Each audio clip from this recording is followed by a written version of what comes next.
எம்மா சின்ன பொண்ணு எங்க? ரூம்ல இருக்க ஐயா. கொஞ்சம் தலைவலியா இருந்துச்சு, அதான் ரூம்ல படுத்திருந்தேங்க. தலைவலிக்குதா? சரி வா, உனக்கு சூடா காப்பி போட்டு தரேன். சின்னம்மா, சட்னி அரைக்க தேங்காய் போதுமா? போதும் போதும்.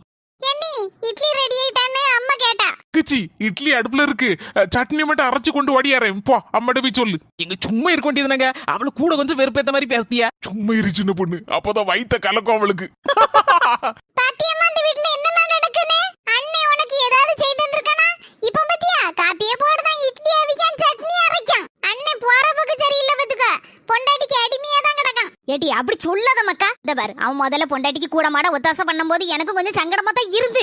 எனக்கும் கோவம் வரதான் செஞ்சுச்சு. நமக்கு ஒரு கப்பு காப்பி போட்டு தந்திருப்பானா? இப்ப பொண்டாட்டிக்கு டக்குன்னு காப்பி போட்டு கொடுக்கானே அப்படின்னு நினைச்சேன். இப்ப நான் கோவப்பட மாட்டேன் டி.